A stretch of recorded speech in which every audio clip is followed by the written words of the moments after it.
என்னமோ நடக்குது. ஆர்எஸ்எஸ் தலைமைக்கு கால் செய்த நிதின் கட்கரி. பாஜகவில் பூகம்பம். யார் பிரதமர்? 2024 லோக்சபா தேர்தலில் பாஜக தனியாக மெஜாரிட்டி பெறாத நிலையில் பிரதமர் மோடி என்டிஏ கூட்டணியின் உதவியுடன் பிரதமர் ஆவாரா என்ற கேள்வி எழுந்துள்ளது. இப்படிப்பட்ட நிலையில்தான் பாஜக மூத்த தலைவர் நிதின் கட்கரி ஆர்எஸ்எஸ் தலைமையகத்திற்கு போன் செய்துள்ளதாக தகவல்கள் வருகின்றன. கடந்த லோக்சபா தேர்தலில் பாஜக தேசிய அளவில் 303 இடங்களில் வென்றது. பாஜக என்டிஏ கூட்டணி 353 இடங்களில் வென்றது. காங்கிரஸ் 52 இடங்களில் வென்றது. இந்த நிலையில்தான் இன்று வாக்கு எண்ணிக்கை செய்யப்பட்டு தேர்தல் முடிவுகள் வெளியாகின. 543 தொகுதிகள் நாட்டில் உள்ளன. இதில் 272 தொகுதிகளில் வென்றால் ஆட்சியை பிடிக்க முடியும். இப்படிப்பட்ட நிலையில் 2024 லோக்சபா தேர்தலில் கிட்டத்தட்ட 292 தொகுதிகளில் என்டிஏ கூட்டணி முன்னிலை வகிக்கிறது.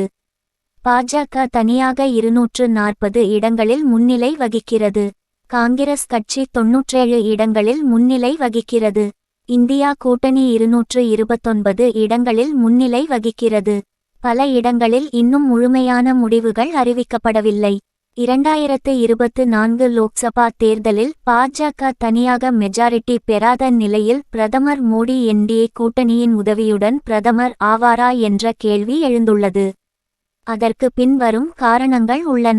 1. பாஜக ஆட்சி அமைக்க பீகாரில் உள்ள நிதிஷ்குமார் ஐக்கிய ஜனதா தளம் ஆதரவு தர வேண்டும். அவர்களிடம் 12 எம்பிக்கள் உள்ளனர். 2.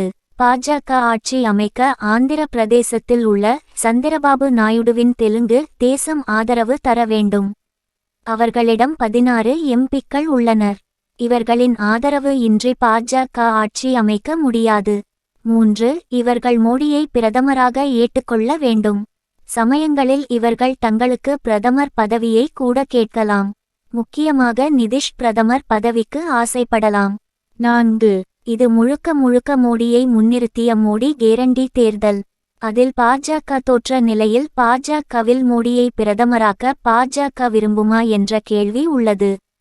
முக்கியமாக ஆர்எஸ்எஸ் அனுமதிக்குமா என்ற கேள்வி எழுந்துள்ளது. இப்படிப்பட்ட நிலையில்தான் பாஜக மூத்த தலைவர் நிதின் கட்கரி ஆர்எஸ்எஸ் தலைமையகத்திற்கு போன் செய்துள்ளதாக தகவல்கள் வருகின்றன. பிரதமர் மோடி மற்றும் சில டாப் தலைவர்களுக்கு இடையிலான மோதல் பாரதிய ஜனதா கட்சிக்குள் ஏற்பட்டு உள்ளதாக பாஜக வட்டார தகவல்கள் தெரிவிக்கின்றன. முக்கியமாக யோகி ஆதித்யநாத், நிதின் கட்கரி மற்றும் சிலர் பிரதமர் மோடி மீது அப்செட்டில் இருப்பதாக டெல்லி பாஜக வட்டாரங்கள் தெரிவித்துள்ளன. முக்கியமாக பாஜகவில் மோடி, ஷா மற்றும் நிதின் கட்கரிக்கு இடையே கடுமையான கருத்து வேறுபாடு உள்ளதாக பாஜக தேசிய வட்டாரங்கள் கூறுகின்றன. அதோடு மோடியை விரும்பாத ஆர்எஸ்எஸ் தீவிர ஆர்எஸ்எஸ் நிர்வாகியான கட்கரியை வளர்த்துவிடுவதற்கான பணிகளையும் செய்கிறதாம்.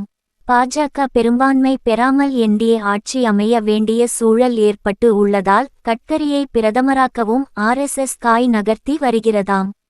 கட்கரி அரசியல் தாண்டி சிறந்த பிசினஸ் மேன் வேறு. கட்கரி ஆர்எஸ்எஸ்ஸின் பைனான்ஸ் தூண் மற்றும் கருவூலமாகவும் இருந்து வருகிறாராம். அவர் மீதான தாக்குதல் ஆர்எஸ்எஸ்ஸின் பொருளாதாரம் மீதான நேரடி தாக்குதல் என்று பலர் நம்புகிறார்கள். கட்கரிக்கும் ஆர்எஸ்எஸ்ஸுக்கும் இடையே வலுவான உறவு உள்ளது.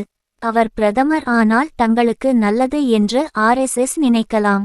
மோடியை விரும்பாத காரணத்தினாலேயே அவருக்கு தேர்தலில் ஆர்எஸ்எஸ் பெரிதாக வேலை பார்க்கவில்லை என்றும் கூறப்படுகிறது.